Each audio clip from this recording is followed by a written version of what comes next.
Welcome to Data Structures, your introduction to data structures. And today in this video, we're going to talk about what it is and why we're studying it. So what data structures, what is it? So I want you to think about if you were to go to a library, and I appreciate this might be kind of a dated example, but if you were to go to the library, think about and looking at this picture, and you need to find a particular book. How do you go about finding that particular book? Well, it's not random. They're not randomly stuck up on shelves. They're organized in a particular way so that we can access them in a quicker fashion. And so they're usually put up in shelves based on category. Fiction's in one area, children's books are in another area. So that's one way for us to kind of piece together this big puzzle of where to find a book. There's also this Dewey Decimal System, which then kind of subcategorizes things in categories, right? It helps us organize where those books are going to be found. Or it could be alphabetical by last name, right? So same scenario. How about in a bookstore? If you were going to a bookstore and you were to try and find a book, the books are organized in a particular fashion so that you can kind of zero down and navigate your way in a organized fashion to the book that you're interested in. Like, how are they organized in a bookstore? Well, there's like a bestseller section, and there's famous authors, and there's categories and different areas in which you know that you can look, maybe books on sale if you're looking for cheaper books. But anyway, the point remains that either way, there are certain organizational patterns that we know how to access in order to find or make sense out of an otherwise chaotic situation. Again, if we walked into a bookstore and all the books were just put up randomly on shelves, that would make it very difficult to find the ones we're interested in. So same scenario here. Think about a dictionary. How would you find a word in a dictionary? Well, there's a particular pattern, isn't there? The words aren't just thrown in there, printed helter-skelter. There is a particular fashion. And you know that, let's see, how would you find the word llama, for example? Well, you know that it's alphabetized, so you might open up the book, and because you know it's alphabetized, you look at where you are in the dictionary, and then either move to the left or the right, and then perhaps split that job in half and look at if I landed on an S, for example. I know llama is to the left, or to that if I would look at the other side, it's certainly not to the right. That's in the direction of Z. So you get the idea, right? There's a pattern, there's a method, there is a series or steps that I'm following, kind of a predetermined organizational idea that enables me to find the word that I'm interested in. So if you think about your life and just about everything you do, is there some kind of organizational pattern to help you organize an otherwise kind of chaotic scenario? For example, when you decide that you're going to get to school, you have various ways of getting to school, right? I don't know if you're driving or riding your bike or taking the bus, but let's say you're driving. Even when you're driving, you know that there is a series of organized patterns or streets that will enable you to get to school.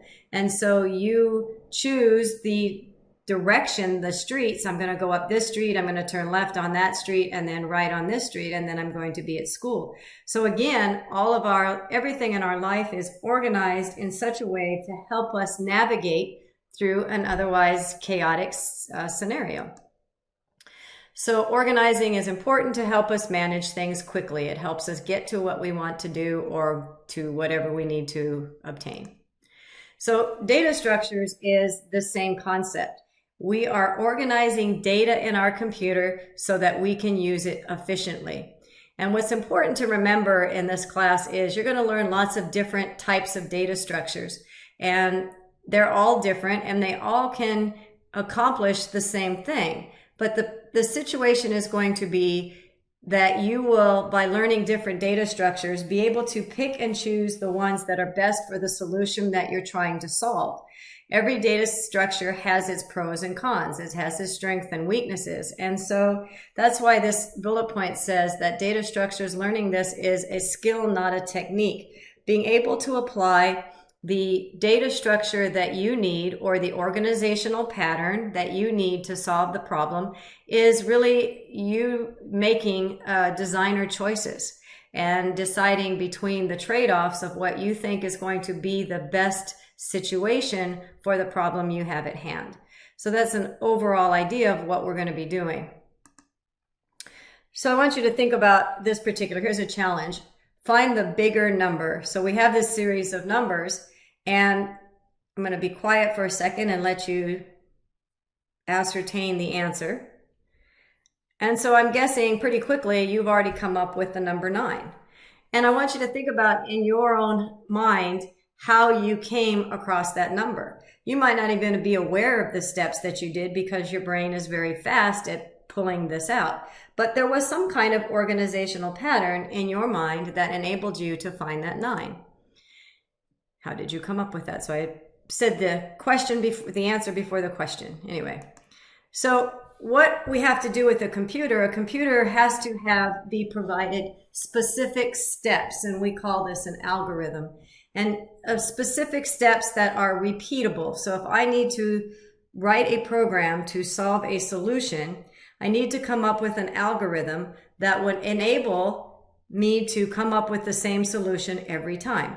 So we now have to put our ideas, something that you looked at very quickly and pulled out a 9 and may or may not have been able to tell me the steps, the exact steps you took to get to the 9 because your eye scanned it so quickly and your brain just popped out the 9. Computers aren't that smart. They have to be provided a series of steps that they have to perform in order to get to the solution required. For an example, if I needed to, here's an algorithm to prepare an omelet. And this might seem a little elementary, but it really gets the point across.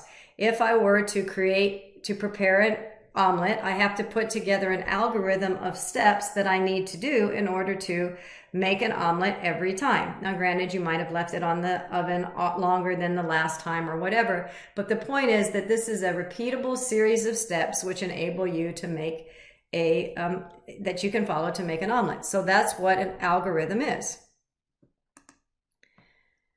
But there's always more than one way to solve the problem. We can come up with more than one algorithm to solve the problem in our coding.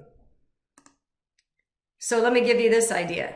I want you to, I don't think I had, oops, let me do this. I want you to think about how would you pseudocode a problem like this. If you enable the user to put in a number and you had a collection of numbers, let's say you said, I'm going to have a collection of 1 to 100 million. So that's my collection of numbers.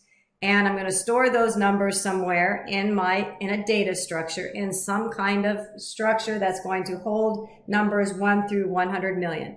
You're likely familiar with an array, so think about something like that. So if I had an array that had 1 through 100 million and somebody typed in a number, what kind of algorithm, what series of steps could I write to produce whether or not the number they entered is in fact in my collection? So let me show you some examples of what I'm thinking of. Right, so here's some code I've written to solve the algorithm of somebody putting in a number, and then I'm going to search through a collection and I'm going to see if that number is in that collection. And so what I've done here is, and the code itself isn't important, don't get concerned about writing the code because this is just to demonstrate an example. And my example is that I'm keeping track of the time frame, so I'm going to do a starting point and a ending point just to see how many seconds it takes, or in this case milliseconds, it takes to solve the problem. We're going to hard code in this large number, and I'm going to have the system search between 0 and 100 million to see if it finds that number, which obviously it's going to, but how many times did it take? How many steps, how many series, how many iterations of this for loop did it take for the system to find the solution? And we know we're going to find it because I'm forcing that issue. But the point is the algorithm that I've chosen to use here is to create a for loop that loops from 0 to the ending number, which in this case was 100 million, and tell us how many times it took to find the hard-coded value. And so if we run that code, And I'm going to run that code from here, time-based, and we run it, and it says that it took a large number of tries. So what is that? 99,999,997 tries, and it took 74 milliseconds. I'm going to run that again just out of curiosity.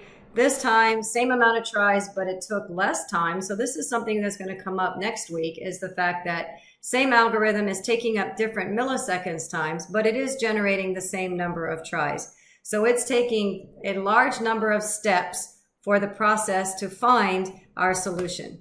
Let's run it again, 47 milliseconds, and so forth. So we see a variance in the time frame, in the milliseconds, in the physical time space that is required to run those steps, but our steps are generating the same amount of tries each time. And so we have a successful algorithm here, which is finding the number that we're searching for, and it's a repeatable series of steps, and it's a reliable series of steps. So this is in fact an algorithm. But as I said a little earlier in this video, there are different algorithms to solve the same problems. That's going to give us, hopefully, well, let's see what it does. So let me minimize this. My next example is, what if we looked at the number we're searching for and we tried to determine, is that number even or odd? And so we're only going to search through even or odd answers.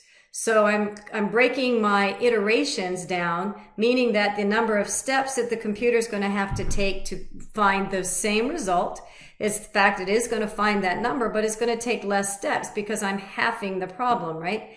And in my for loop, you can see that I'm stepping 2 times instead of 1. So I'm going to decide if it's even or odd. So if it's not even, then obviously it's odd. And then run a for loop that is doubling each time. So it's adding 2 each time. So I'm only looping through the even numbers or the odd numbers. And so, and then again, I'm keeping track of the time frame in milliseconds just as a reference point. So let's run that one and see what our difference is. So we're going to run Java, and then algorithm should be in there. And let's see what happens. So I have an error. So apparently I didn't link that properly. I'm going to put this on pause and fix that problem because that's not what the video was about. I will be right back. All right, so let's try this again. So I fixed my little linking problem. So now here we go again. So I'm going to run that algorithm, even or odd, and I'm going to hit enter. Yes, I'm going to hit enter. And this time I found the solution in half the amount of tries, so the computer didn't have to go through near as many steps as it did a moment ago. You can see my time frame is different, obviously, because I'm not having to iterate through that for loop as many times. Let's just see if our milliseconds changes. Well, there it's got a little bit of change. So we've certainly also cut down our milliseconds in time that it's taking to come to our solution. So again, this is a second algorithm that's doing the same thing. It's still searching for the number, but because we've chosen a different algorithm, we're getting some different results. The computer's taking less steps to find it, and we've cut our milliseconds down quite a bit. But I also want you to recognize again that our milliseconds are changing. So that is not consistent, but what is consistent is the number of tries it's taking to find our solution. So let's do one other algorithm example. So this particular algorithm is very similar to what we did when I described, well, it's not very similar, it is the same thing that I described when we did the dictionary example in the beginning of this video, where we're literally taking that solution, the collection, and we're going to split it in half. Now the agreement here is that the collection is in order. Obviously I couldn't do this if the collection wasn't in sequential order, but it is. And so what we're going to do with this code is we're going to take our collection. It looks like we have an array. So we put all those numbers into an array, and we're going to keep halving that array similar to the dictionary. And if it's greater than, we'll go, if our number is greater than the number we've halved, so we're going to go halfway between 1 and 999 million. And if our number is bigger, which it is, then half point, then we'll half the next. So we'll take half of and then half again and half again. So we'll just see if we get a different result. We're still looking for the same number. We're still doing the same thing, but we've got a different algorithm. So let's do our split in half, I called it, I think. So let's see what our difference is here. So this time the computer's only running 22 times. It only had 22 iterations it had to run in order to successfully find our number. Wow, we've got a 38 milliseconds. That's interesting. So it took a lot more time that time. So let's run it again and see what happens. 33 milliseconds. So our number of tries is the same, but our milliseconds is definitely going up compared to what we ran with the algorithm prior. So this is a great example of different algorithms that perhaps all three of them are solving the same problem, right? They are all finding the number in our large collection, but each algorithm has a different consequence or benefit. One is it finding it in less physical iterations? And we're finding that to be true.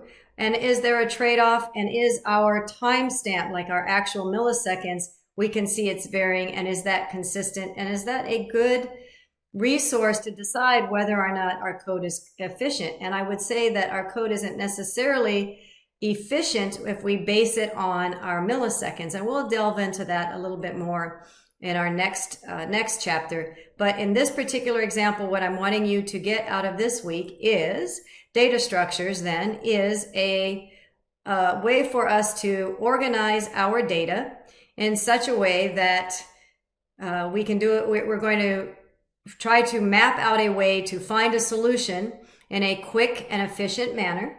And there's different algorithms. There's going to be different steps that enable us to make that happen. And so the question is going to be, as we are going through this semester, is what data structures are we learning, and which ones can we implement to the problem that we're solving, and what is the benefit or consequences of our decision. So that's where we're going this semester, and this was an introduction to data structures.